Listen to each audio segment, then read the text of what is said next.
Little you went to a classroom, you sat down, and the goal for you was no longer curiosity, quest, imagination, creativity, exploration, innovation, but to memorize a bunch of stuff. And I told my third grade teacher, I don't need to learn to read because when I grow up, I'm going to be an artist and a mommy. The teacher wasn't there to say, hey, you got 4,000 things right. She was only there to say you got 100 things wrong. Modern education was failing children. And my mom thought it really makes sense to focus on your strengths and not your weaknesses.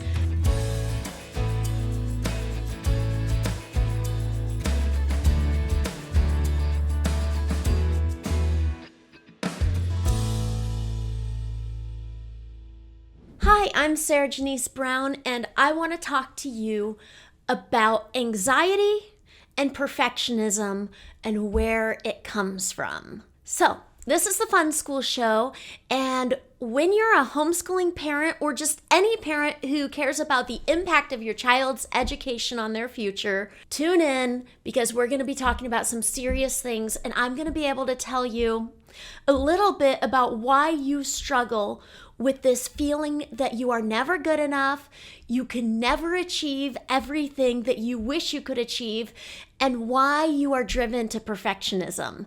So, what is this rooted in? What are you going to do about it? And how are you going to make sure that your children don't have the same problem? So, let's get started. I want you to rewind back 10, 15, 20 years, whenever it was when you were a 6 or 7-year-old child in the classroom, okay? Now, let's talk about what children were created to do. Children were created to be curious, ask questions, explore, learn by experience, learn by example, and to figure out how to be an adult by watching the adults in their world do what adults do.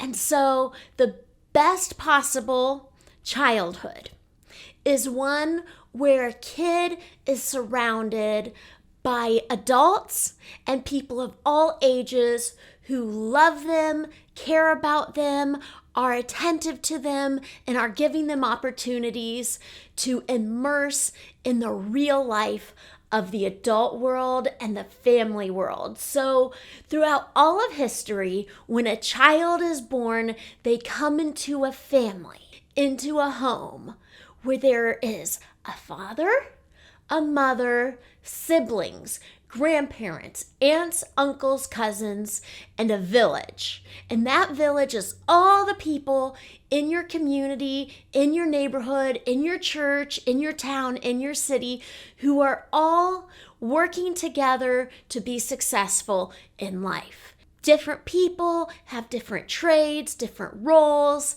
People are building, people are making things, people are trading, people are eating meals, growing food, raising food, hunting for food. And throughout all history, life revolved around growing up to have a family of your own that you can provide food, safety, and love for the next generation so that they can grow up and provide food, safety, and love for the next generation. And throughout all of history until the past 200 years, as hard as it was and with all the struggle, kids were growing up surrounded by family and community. School is a new invention. Isn't that interesting? An experiment. Why? Why do we have school? There's many reasons why we have school, okay? We wanted our children to learn to read. And we wanted our children to learn how to do business, how to understand economics, how to understand history and science. And books were rare. They really were. And because especially in the American culture, it became very important that kids would grow up to read. Why? So that they could read the Bible, for one thing. Years ago, it was more common that men could read and women couldn't. And so the idea was that children would gather together in a home or in a church building or in a one-room schoolhouse where someone in the community who had the books, had the knowledge, had the skills, had the time, and had the vision would teach all the kids in the community to read, to write, and to understand the history of their communities so that these kids could understand how to grow up and be educated, literate people. It was very important for the founders of our country that everyone would be able to read the Bible, to read the documents that our country and our nation was founded upon. And by 1776, most people were literate. And if you read any of the books and the pamphlets written during that time, you would be amazed at the vast vocabulary that these people had. And it's interesting because most of the reading material that someone would commonly have in their house was simply the King James Bible and the book Pilgrim's Progress. That was pretty much what people were growing up on. To be able to have a deeper and more vast education, we began to create libraries and schoolhouses where kids would have access to lots more books and somebody who is totally dedicated to teaching them how to read them. And the educational material coming out of the early one-room schoolhouses were vastly better than what's coming out now. It was incredible. And these days, an 8th grader doesn't know nearly as much as what an 8th grader would have known back then. In fact, it took much less time to achieve mastery of the academic arts back then. But then something happened. Education had a shift, and we began to organize children by ages and grade levels, and they were beginning to spend more and more and more time in the classroom. Things like exploration, asking questions, curiosity, discovery, and creativity were no longer part of the curriculum. There was an agenda to fill children with knowledge so that they could be good citizens, good employees, and instead of children having active lives, children began to have very, very controlled lives where they ended up sitting in desks in classrooms with one adult and 20 or 30 same age kids. And here's the problem. I told you I was going to talk about where anxiety and perfectionism are born into the life of a human being in the modern age. It's the classroom. It's the curriculum. It's the focus on everything you did wrong, everything you missed, everything you failed to memorize perfectly. That is what your education revolved around. Go back in time to when you were 6 or 7 years old. Here's how it worked. You would sit down in a desk. A teacher would talk for a half hour about exactly whatever is written in your workbook or textbook. And then you would be told to study what is in the textbook, and you would be given a quiz, a worksheet, and a test to see if you could remember everything written in that textbook. Unfortunately, everything written in that textbook, super boring. And you had to sit there for hours and hours and hours with the goal of memorizing the information, listening to super boring teacher talk about it, and then be tested on your knowledge.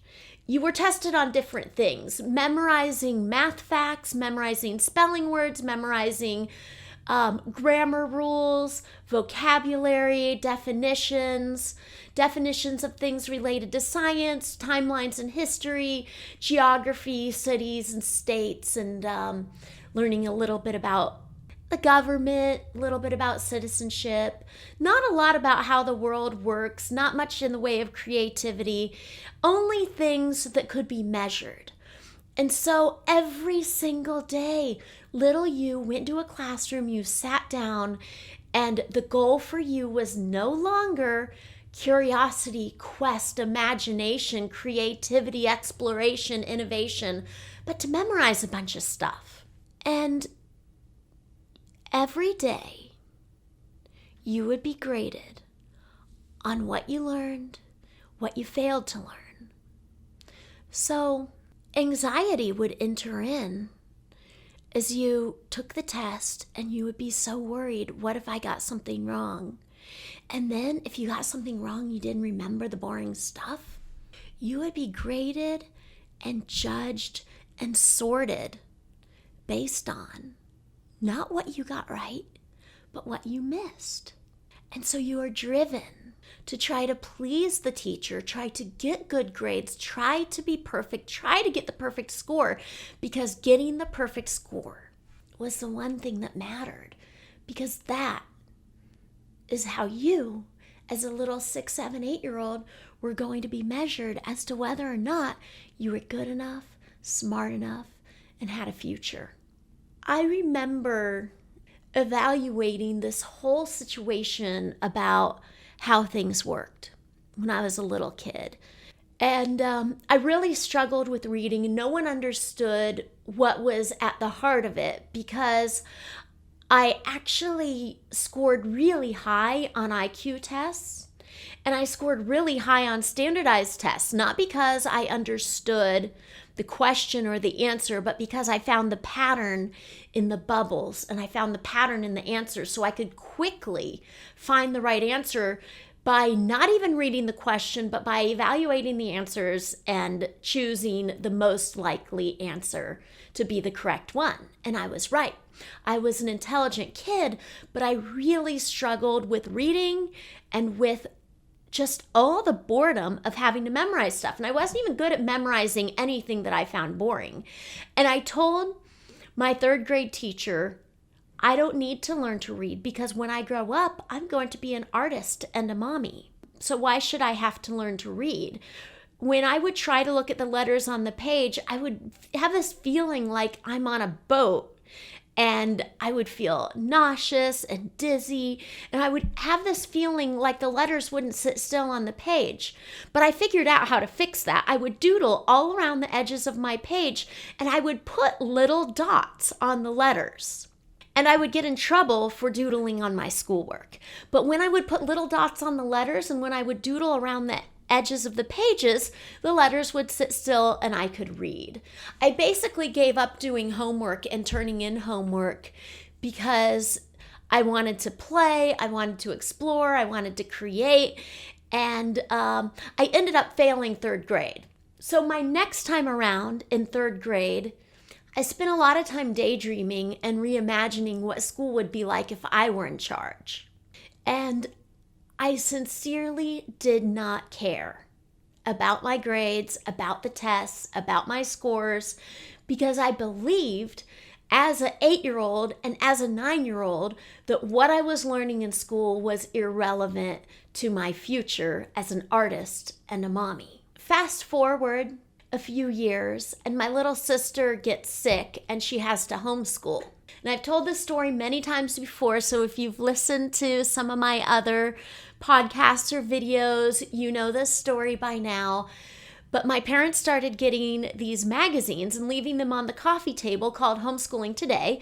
And on the cover was a well-dressed family with 5 or 6 or 10 kids, all in matching clothes sewn by the mother. And inside the magazine were articles that said anyone can homeschool.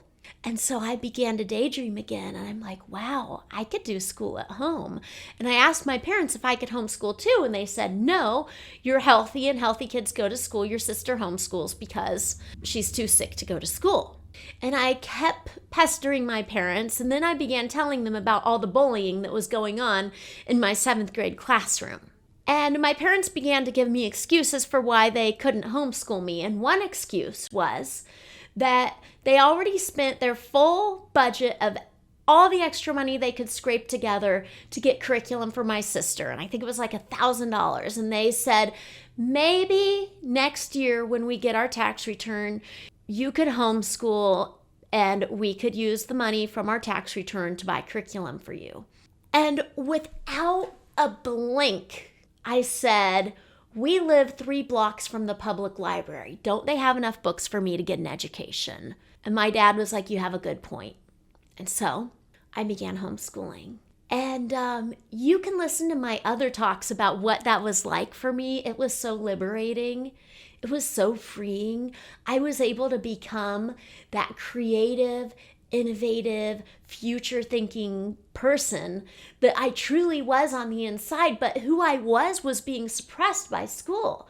And being in school was so depressing for me because I could write a super creative paper, creative writing class. I love creative writing class because I actually got to imagine all kinds of stuff and put it down on paper, but my spelling and grammar were terrible. But I remember being in 7th grade and getting a creative writing assignment, and I wrote this whole speech on the development of a hydroponic seedless watermelon farm that was on the top 5 floors of a skyscraper in a large city, and how you could produce hydroponic seedless watermelons inside of a city. And I had a lot of fun, and unfortunately, I made so many spelling errors and grammatical mistakes that the grading of my paper revolved around what I did wrong, and the teacher didn't even take into consideration how genius my idea was of growing food in cities. So I remember thinking, this is so stupid. And I thought, I probably got 4,000 things right on that creative writing assignment, and I probably got 100 things wrong. But of course, the teacher wasn't there to say, hey, you got 4,000 things right. She was only there to say you got 100 things wrong. That alone made me want to homeschool because I wanted my education to be focused on creativity, innovation, problem solving. I didn't care that my grammar and my spelling wasn't perfect. And before long, technology was going to catch up to me, and there would be things like spell check and grammar check and editors. So I began homeschooling. And as I did, a vision was birthed in me. And I was like, you know what? Someday I want to create my own school. And I had this idea that I was going to have as many kids as possible so that I could be a homeschool mom and have like 5 or 10 or 15 kids of my own that I could create a school for. And so as I was working through middle school and high school as a homeschooler, I was doing it with a vision of someday creating a school. And it was my vision not only to create a school for my kids, but that the school I design could kind of be a template for the future of education, because I felt like modern education was failing children. And I had this belief that kids don't fail. The method was failing us. And you know how humiliating it was to be a pretty bright kid, but to be held back, failing 3rd grade and having to do it all over again? Super embarrassing. And at the same time, I didn't care, and my daydreaming was at an all-time high. I did learn to read, I did learn to write, I did learn to do math, but it wasn't because of workbooks and textbooks. I went to the library and I began studying things I was passionate about and doing what my mom called unit studies. And I loved it. Learning came alive to me. And you know what my mom didn't do? She didn't grade my papers, and she didn't focus on my mistakes. She focused on my creativity, my innovation, my ideas. And then my dad said, what if school revolved around actually doing things now that you want to do in the future? And so my dad said, instead of doing all these subjects in school and all these workbooks and textbooks and things, why don't we learn math by starting a business? Why don't we study history by reliving history? Why don't we study the world by going places? And that's exactly what we did. And so when I was 13, 14 years old and I was homeschooling, my education revolved around building a cabin in the woods in my backyard, growing a garden, raising animals.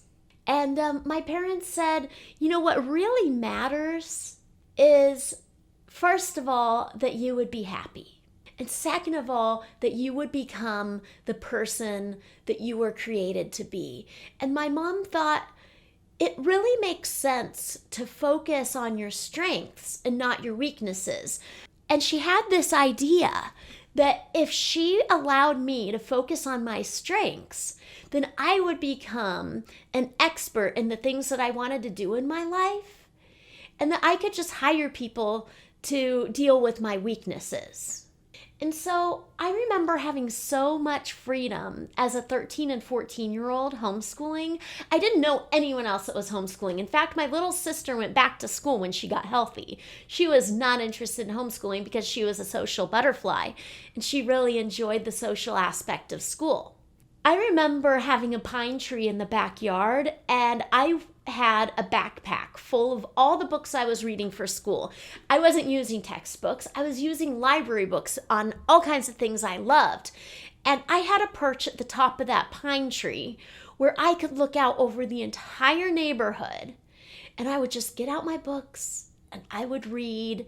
And in that environment, in nature, top of that tree, I was taking in everything.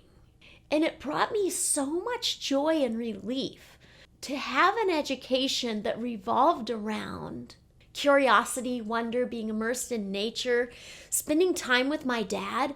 And then, you know what I realized? I didn't have to go all the way to the library to get books. The more I got to know my dad, the more curious I began to be about the things he was interested in.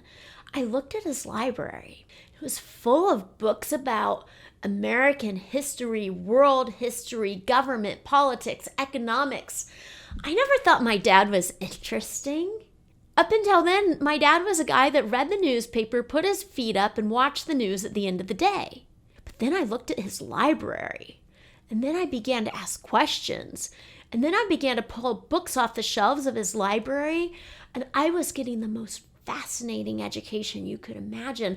My dad was a retired Chief Master Sergeant of the U.S. Air Force. And he was a pastor, and he was a theologian. And the thing is my parents thought that they weren't qualified to homeschool me.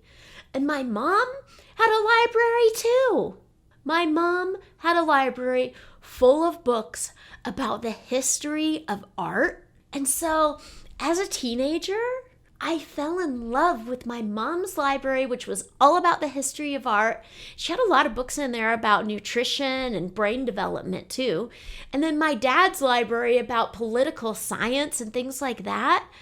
I couldn't get enough. I was just going into the woods with a stack of books every day and reading for hours and hours and hours every day. And nobody was trying to stop me.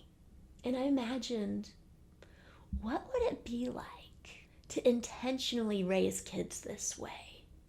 I remember one day I was getting to know my boyfriend, future husband, and we were just talking about life. We're driving. He's 17. And he said, so when you have kids, because we weren't totally talking about us getting married and having a future together. We were still exploring, what that might look like. And we were still kind of shy about talking about it. He said to me, so are you going to breastfeed your kids? And do you want to be a stay-at-home mom? And I was like, yeah. Of course I do. I'm going to homeschool my kids. I'm going to make my own school, and I began telling him about my dream of what it's going to look like when I homeschool my kids. And he's like, "Yeah, you know what? If when we get married and have kids, I want to homeschool them because I want them to turn out like you." That was just the greatest compliment ever. And so now, after about 26 years of marriage and 25 years of homeschooling, because the minute our first child was born and a year after we were married, I was just immersing that child into the world of wonders, of music, of art, of nature, just talking to that little guy and singing to him, bringing him everywhere with us, and then adding one child after another and creating that one-room schoolhouse, and then creating that world where education is all about wonder, curiosity, discovery. I created a huge library in my house. We would go to garage sales and just collect books about everything. And what did I want for my kids? That they would be surrounded by love, nature, beauty, and books, good food. We didn't have a TV. We didn't let the kids on screens. When we did watch anything, it was limited to musicals, whether it was Sound of Music or Disney musicals and documentaries. And I just had this dream that I was not going to grade papers and check papers and make my kids use textbooks. And then someone said, "So you unschool?" I had never even heard of that. And I began to look into what is unschooling. And I found a few books about unschooling. There was a book called Christian Unschooling and another one called Unschooling Rules. And I was like, wow, this is really cool. And I had my husband read the book Unschooling Rules, and he just loved it. And it really helped us make sense of what we were doing. But I wasn't really unschooling. I was building an education around my children where our home was full of resources for them to explore and discover. And then I was creating all these little educational experiences, never textbooks and workbooks and tests and things like that. I didn't grade my kids' work. I wanted their education to spring out of a place of wonder. And I wanted them to become everything they were created to be. And so we ditched the whole idea that kids should grow up being graded, having grade levels, having their papers checked. And then one time I said, you know what? I'm going to check your work. I had my kid do a creative writing assignment and do like a 2,000-page paper. And I said, I'm going to grade your work. I'm going to, check this. And so I got a red pen and I went through that 2,000-page article that the kid wrote. And I circled everything they did right, and I left uncircled everything they did wrong. And at the top of the page, I wrote something like plus 1,857. That's how I graded their paper. We need to change the way we think about education because we are raising generation after generation of people who end up with these mental health problems. And so many people, I think 1 out of 10 Americans are on antidepressants because of perfectionism and anxiety, OCD, and all these disorders that are related to this nagging, overwhelming feeling that you can never be perfect enough. You can never do enough. You are not good enough. And everything revolves around getting it right. We need to stop grading kids like this. We need to stop sorting kids by age, by grade, by score, by A's and B's and C's. It's not working. It's a failed experiment.